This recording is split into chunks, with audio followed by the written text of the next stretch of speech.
recommend that you pass on this side because a lot of people are weaker on the left-hand side than the right-hand side. For the first control, so I'm controlling the head and the shoulder, and I'm dropping my hand by the hip, and I'm on my toes here. This is the first point of control.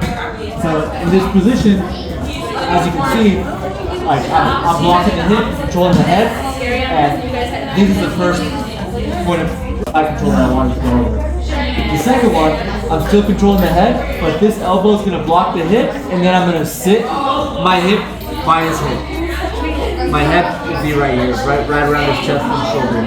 So from here, the reason why I really like this position is because on this side, I'm blocking both hips. So even if he explodes, it doesn't matter because I'm blocking both hips, so he can't move side to side with it. The big problem that a lot of people do, especially with the kids, is that they control this way and there's so much mobility on the hips. So like, try not to completely control the head because then your hips are free. So that's why it's always really good to kill the hip.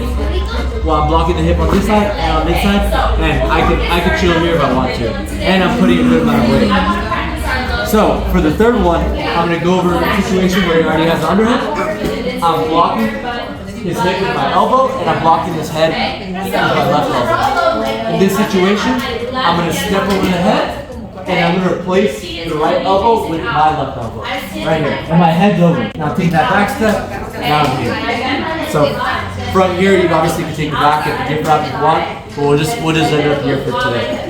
So I'm going to go over each option one more time. First option, I'm controlling the head, and I'm blocking the hip on the same time. Here, and I'm on my toes. There's not many options that Philly has from here, and I feel really heavy on top of it. Second one, I'm still controlling the head, but I'm blocking the hip with my right elbow, and I'm dropping my right hip. I'm connected on both sides of the hip, so that's why it's a very good. And from this position, there's a lot of things I can do. I can start switching over, and I can start attacking the arm, right? But just like staying here for a bit is really good because they usually swerve around for a bit.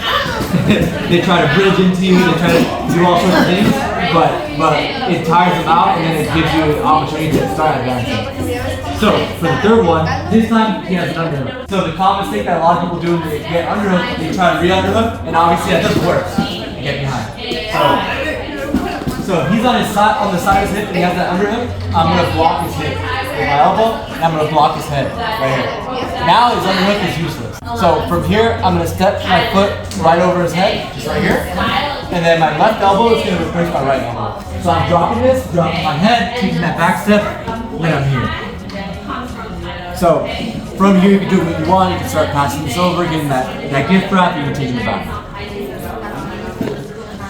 So those are the three positions for side control we're doing today. Does anybody have any questions?